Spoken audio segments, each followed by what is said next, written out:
Listeners, we talk a lot about scaling in business, like scaling in revenue, systems, scaling impact.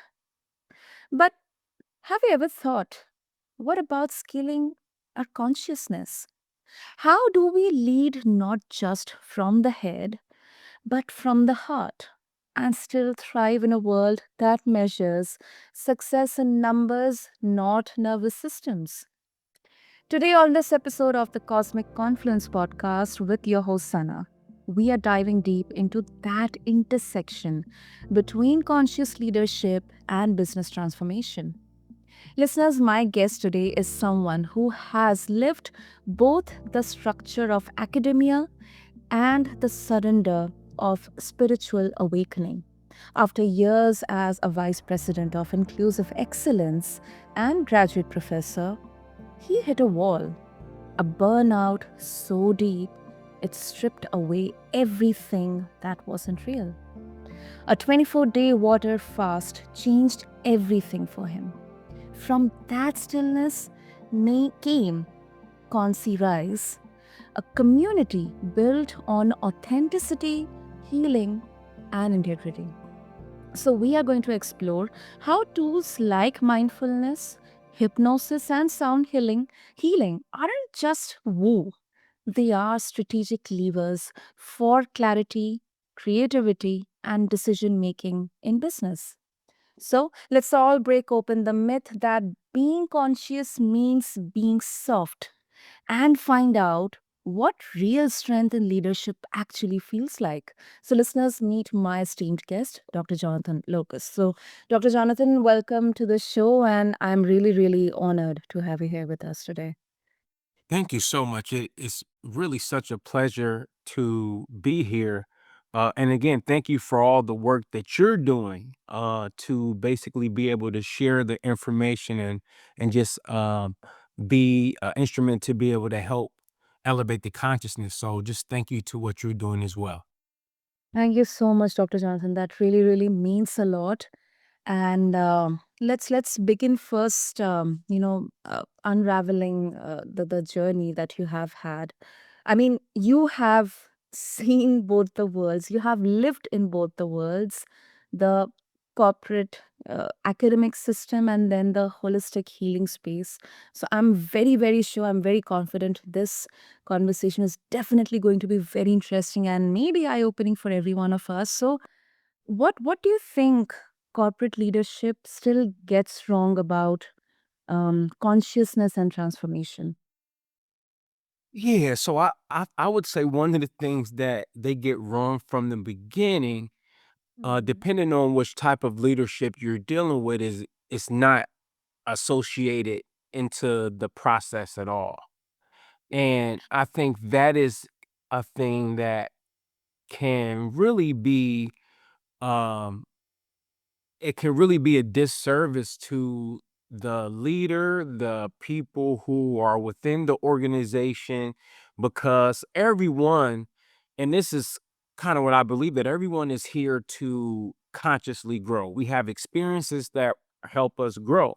And the leaders can, kind of being a point to where as they're leading, take that into account and take that beyond the just revenue outcomes or the quantitative outcomes that Mm. the the organizations say are the goals of the quarter or of the year, but to also think about it in terms of, oh, yeah, we're doing work here. There's work that we have to do, but then how can we then take into account the ways in which people are progressing along with our leadership, which just leads to a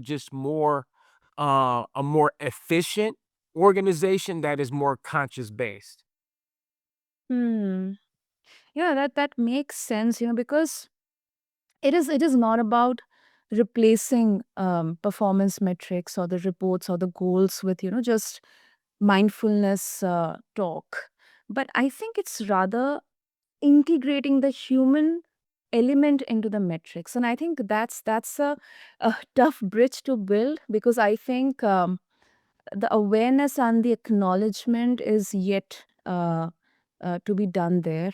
And if you can, maybe share some of your experience, where you actually have seen both the sides, like, let's say a particular group, or maybe a board member, or anyone who was completely into the world of, metrics and this business, but then once it kind of became integrated with the consciousness and the human element, everything kind of, changed for them.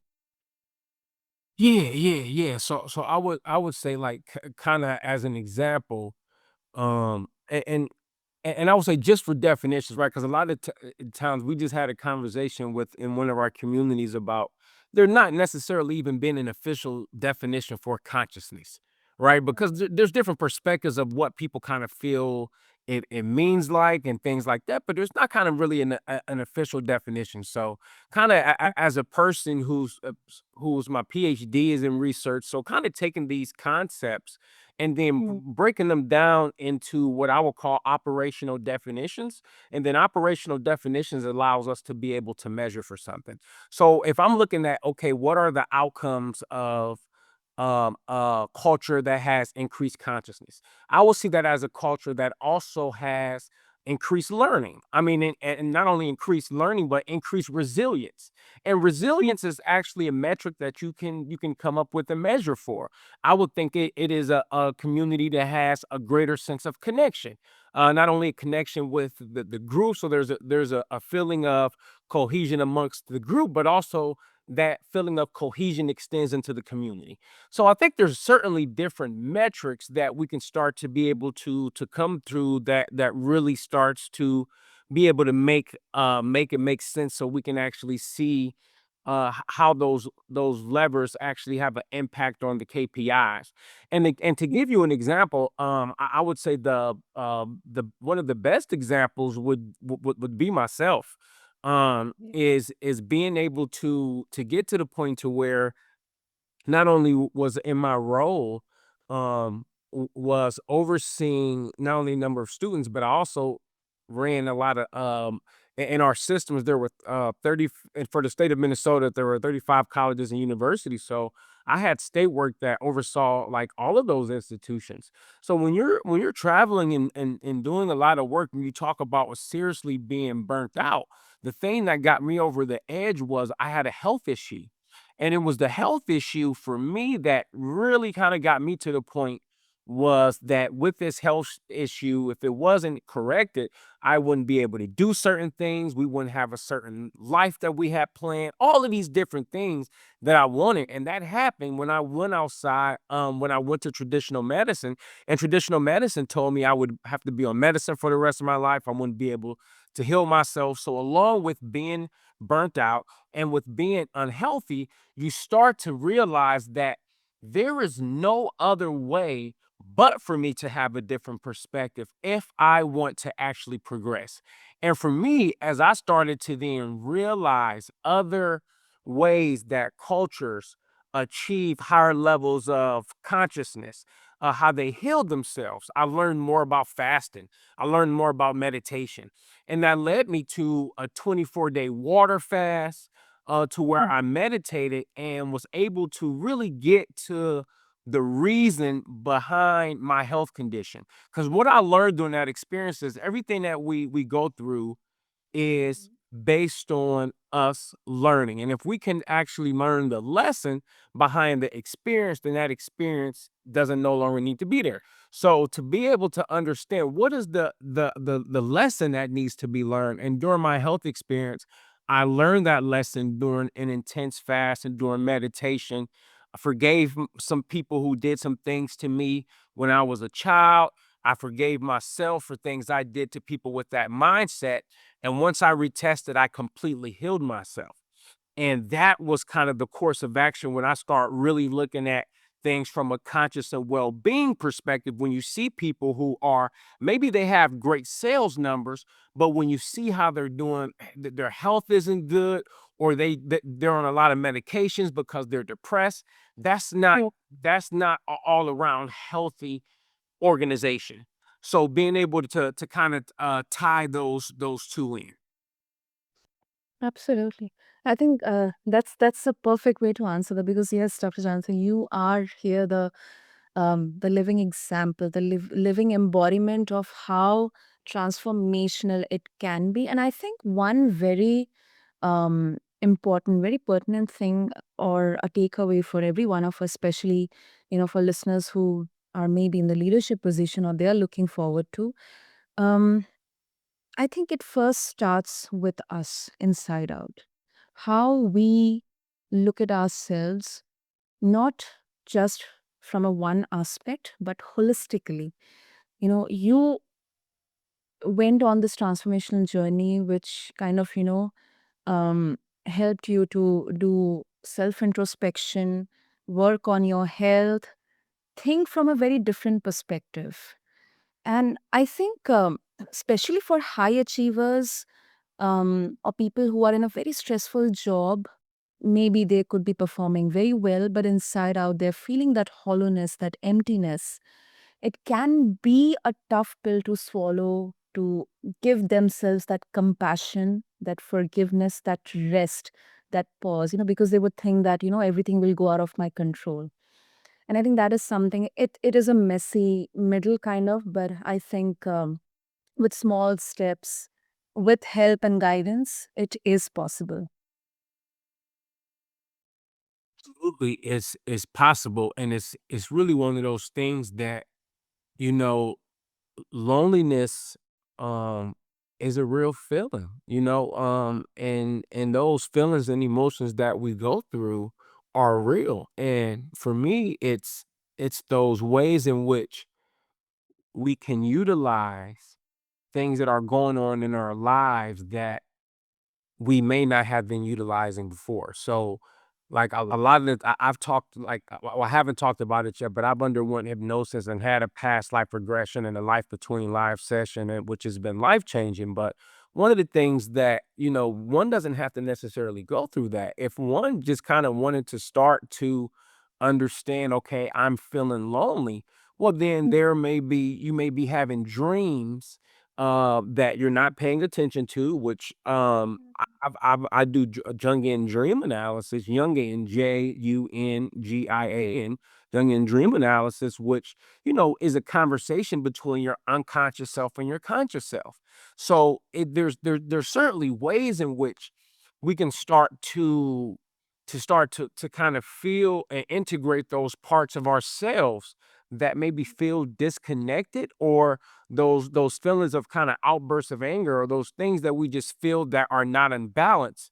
Well, ways in which you can find balance, kind of, I feel like, in a very low key, low cost way, is just really conversing with yourself, and understanding what your unconscious self is trying to tell you. Because if you're feeling lonely, if you're feeling sad, or like all these different feelings and emotions, your unconscious self is trying to communicate with you.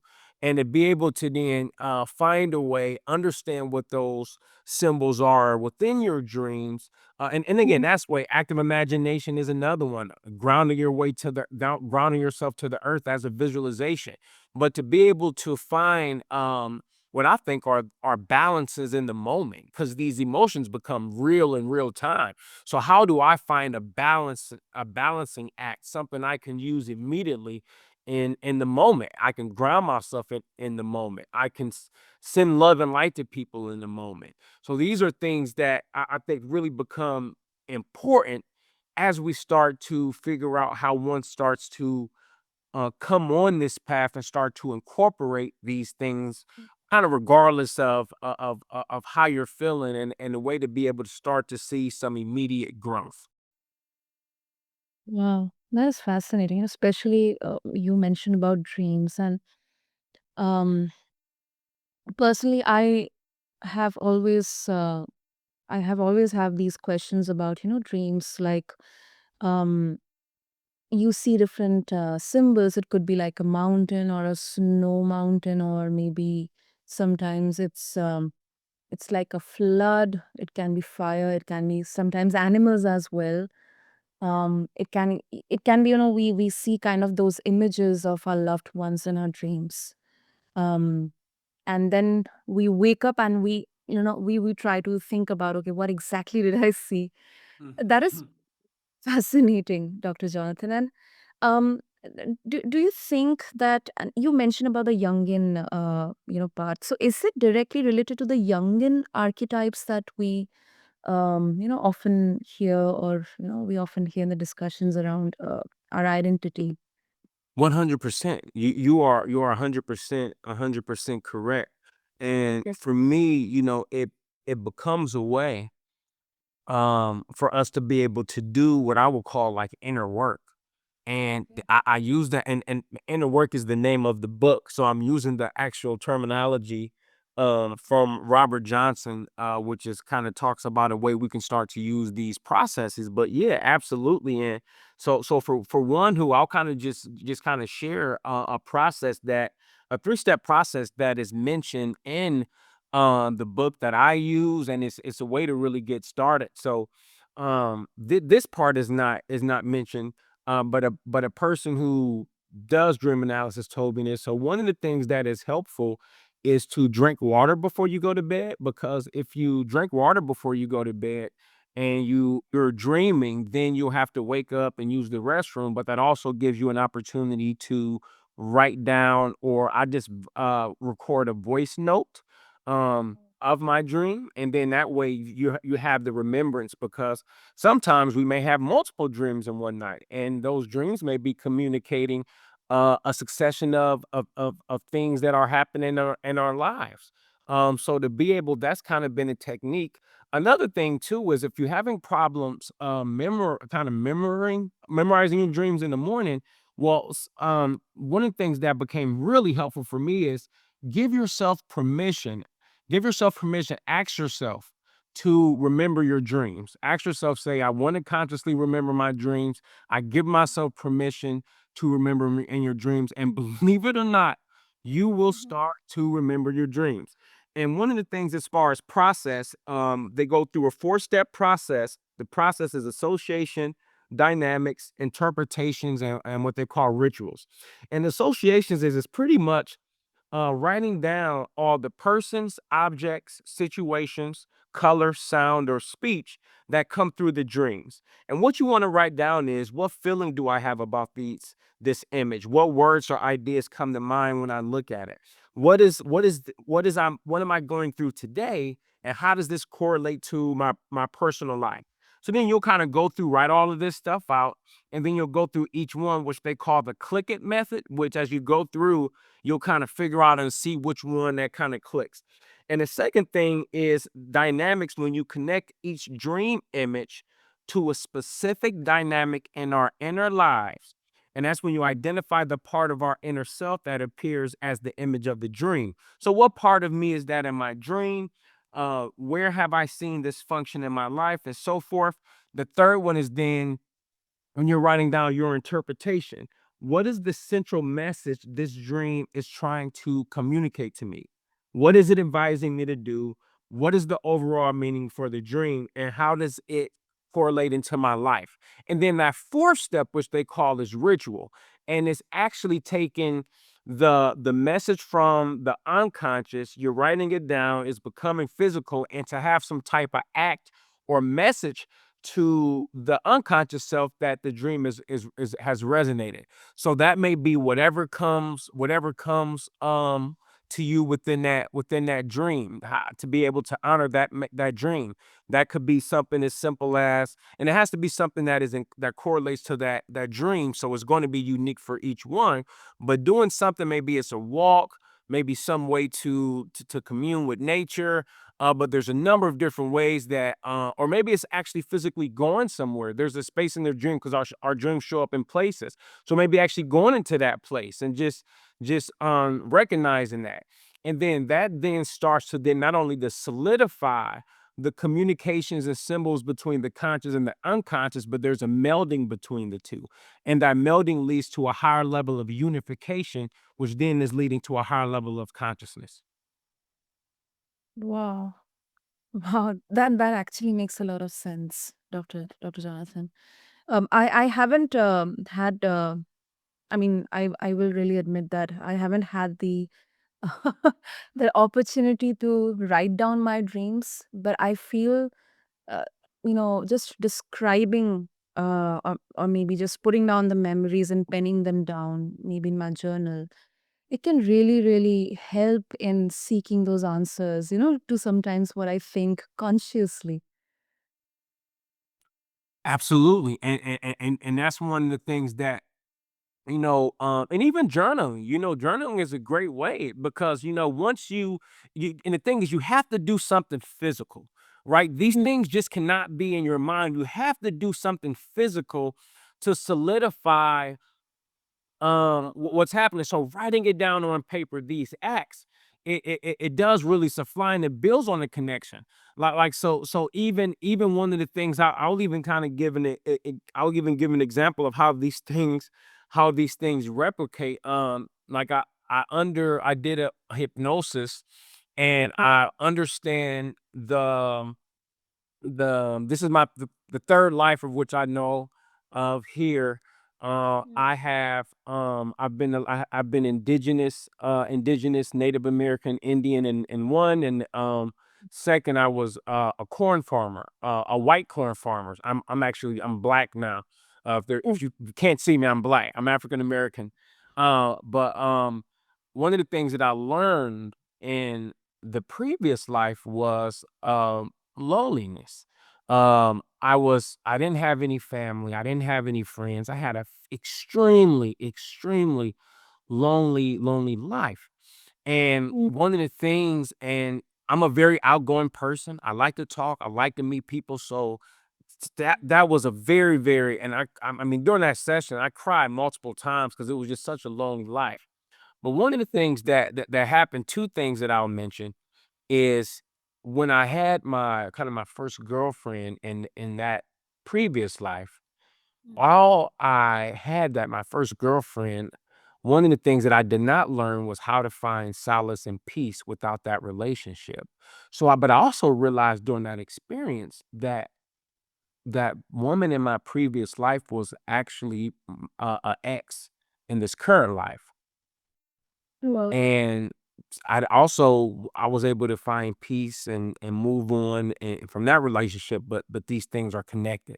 The second thing I would say is I didn't realize, and I realized this when I went to the what they will call like spirit world, which is a very, very kind of peaceful place that we go upon death.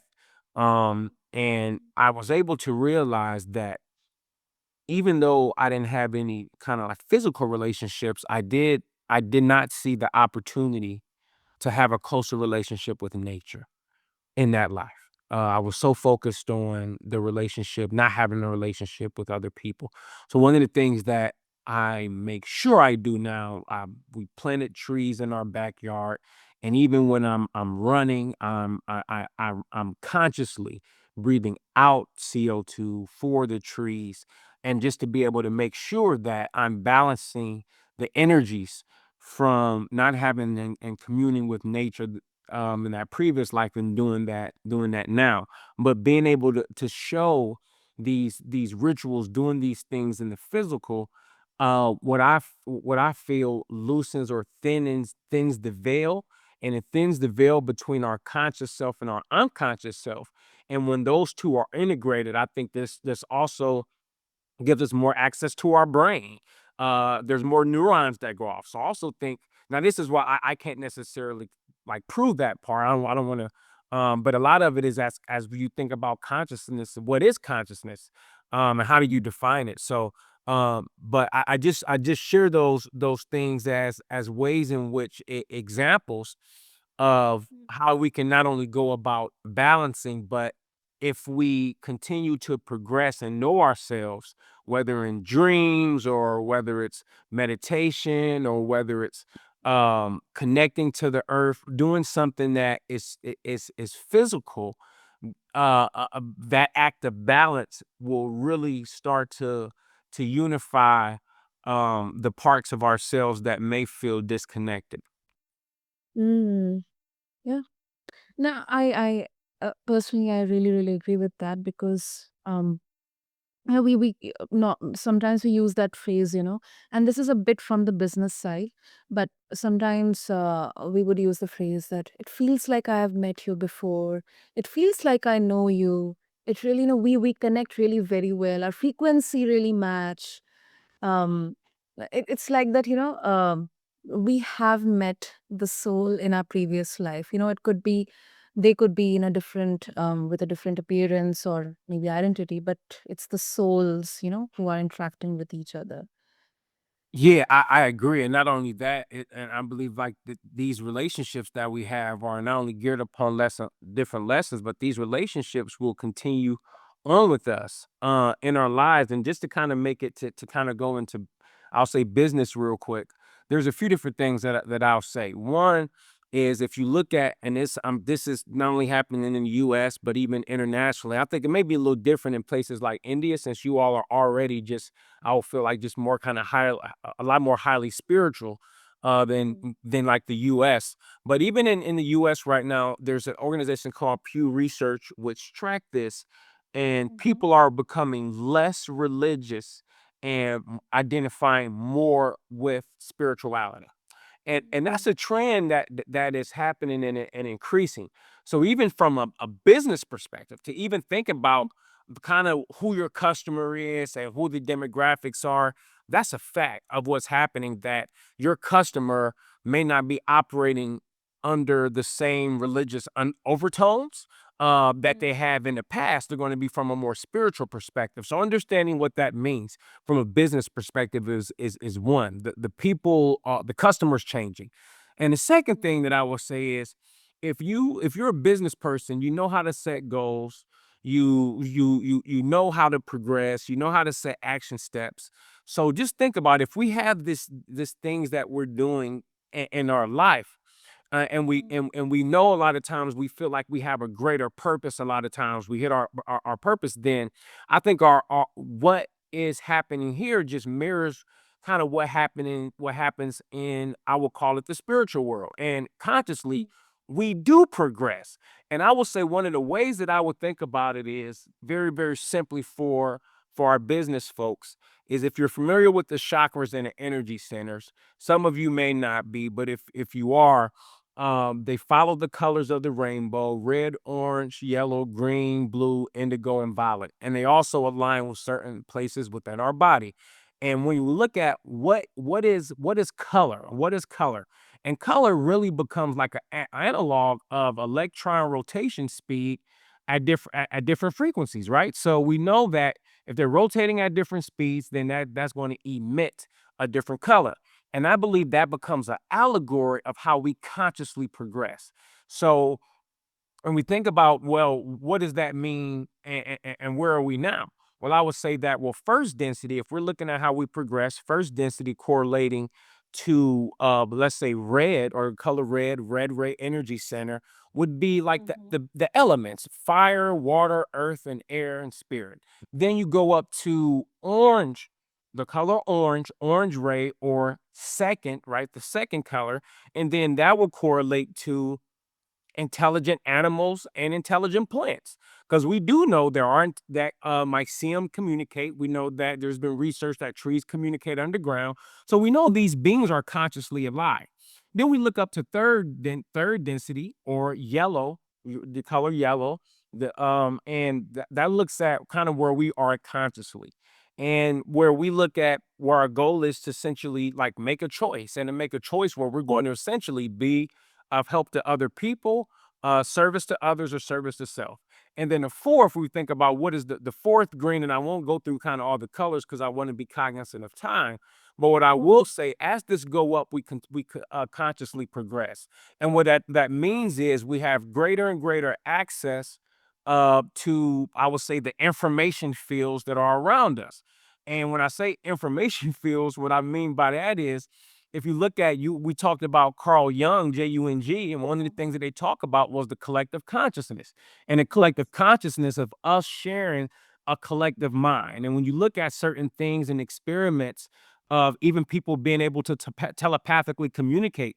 Universities have been studying this, and people are being able to do that more and more now.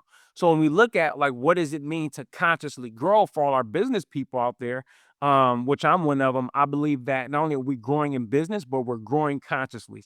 And there's stages that we're growing at. And the more we send love and light and do things to be of service to other people, then we're going to go more in that direction, which is going to just continue to add more positive energy to those around us. And we're going to be impacted by that. And those around us will be too. That's very well explained, Dr. Jonathan. Very well. And I know, I mean, for the fact that 30 minutes is not a justified time because this is such a vast field, vast aspect of our life to explore. And that is why I think the core message or takeaway for all of us would be continuous learning. Because until we do not have that clarity, that hunger for learning first ourselves, and then then how many things are there to explore. I think we'll always try to brush everything off as either woo woo or just as skepticism. So, Dr. Jonathan, before we wrap up, when you created ConsciRise, you mentioned it was born partly out of being exploited during a vulnerable period. um, how did that experience change your understanding of authentic leadership, especially in spaces that claim to be conscious, but they aren't always ethical? Yeah, that's a great question. And and that was really it for me was when I was going through my health issue, and when we a lot of times go through issues, we're very vulnerable. And that's when we're open to new things. We're vulnerable and we're open to new things, which depending on who you're dealing with, could can people try to take advantage of that. And that's what happened with me. When I was dealing with the health issue, I met with people who were not service to others oriented. And Mm. I went on to think about like, wow, how wrong is it to try to scam somebody when they at one of their lowest points? But I was just curious of has that went on to happen to other people, have the people tried to be scammed? And I went on that just in the United States alone, and there's no mechanism that is really tracking this. So this is me just putting together different lawsuits and things like that. But just on documented paper in regards to lawsuits, there's been over 8 million people scammed out of over $1 billion in the US alone. In these running these types of services. So one of the things that we do for all of our practitioners, we have a 5-step vetting process where they're interviewed twice. They do background checks. We certify and verify all of their credentials, all of their degrees, to make sure they are who they say they are. And one of the things too, I would say that really makes us unique is a lot of times, when you're trying to work with people, there may be times where they're just trying to just hurry up and get money out of you. And that's one of the things that we don't do, which is why we have a free community. And we have in that community we have events that we have where our practitioners are speaking at. So you get to see who they are in real time, and no one's asking you for money. Now you have to pay for a service, of course, but the community is free. And that's one of the things where we really where which really has drove ConsciRise was to really be that source of trustworthiness when it comes to practitioners and conscious and spiritual growth, for business leaders, for educators, so they know that we're taking this seriously. And you don't have to worry about anybody trying to scam you. Is what we care about most is how can we help you achieve your goals? And if you may say, okay, I don't really know what my goals are. Well, we can help you figure that out, because some of the things that I mentioned about dream analysis, about active imagination, about meditation, about visualizations, one of those things that we talk about and say is going to resonate with you. And we got something for everybody. And one of the things that's even cool, like, what I love about the platform is we got some of our Indian brothers and sisters on the platform. We got a gentleman on there, his family has been practicing Vedic astrology for the last 5 centuries. And his family also does finance astrology. My brother Prajwal. We have something for everybody. We care about all different cultures, and we want to be that symbol of trustworthiness for conscious and spiritual growth. That is, I think that is one of the most important thing to look for right now, because I also see, I mean, unfortunately, few people who would be exploiting or seeking power from the vulnerabilities and helplessness of people who may look at them as, this life changer or this ultimate power that only this particular person will be able to change my life. But I think someone who is genuinely there to guide you, mentor you, help you, will be there to show you the path or maybe give you the information and direction. But then it is totally up to you who will be walking down that path. 100%, 100%, and that's one of the things that, and I'm so happy you said that because one of the things that we when we're talking to people, we ask them Mm. kind of how they look at healing. And for if they answer anything about they're the person who's doing the healing, then they're never going to be on our platform. They have to understand that they're only a conduit for the healing. They're not actually the one, it's the person. We're providing whether the information like you said, or whether it's a way of being able to receive certain content or a certain crew, whatever it is, it's the information and the things that's being provided or energy work, but we're only the conduit. And if there's anybody who has perspective that's other than that, they will never be on ConsciRise. Exactly, exactly. And I think before we wrap up, listeners, I think this hits deep because there's so much marketing around integrity in healing spaces, but very little real accountability. So definitely feels like that we are rewriting what ethical leadership means in this new paradigm. So, Dr. Jonathan, if listeners they would like to connect with you, explore more about ConsciRise, what would be the best medium? Yeah, absolutely. So one of the things you could do is you can go to conscirise.com, ConsciRise.com. And you please join one of our communities. You can follow us at ConsciRise on Instagram, find us on Facebook, we're on LinkedIn, and you can follow me at LOCUSTJR, J Locust Jr. on Instagram. And if you put in Jonathan Locust, Dr. Jonathan Locust, I'll come up on LinkedIn and things like that. So we will welcome. We'll love to be able to have you. We'll love to learn from you, and hopefully provide a space where you can learn from us and we can grow together. And even use, I would love to be able to not only be able to do this again, but even look at how we can create a community together for even for your listeners who may want a space where they're maybe want to know more about conscious growth in business. I would love to even see how we work on something like that. So this has been phenomenal, and that's how your listeners can continue to contact me. Thank you. Thank you so much, Dr. Jonathan. And listeners, I'll make sure to have all the links and details in the show notes to connect with Dr. Jonathan or be a part of this his community. And I think what I am taking away, and I hope that you all listeners are taking away from this convo, is conscious leadership isn't soft. It is rigorous. It is choosing radical responsibility over autopilot, coherence over chaos. And it is asking, how do I scale impact without shrinking my integrity? So, thank you so much, Dr. Jonathan, for being the light here, the shining light, the guiding light. It was really helpful and very insightful. It was such a pleasure. Thank you so much for, again, all that you do. Like I mentioned at the beginning, for your phenomenal questions, and the space that you make for people to increase their consciousness.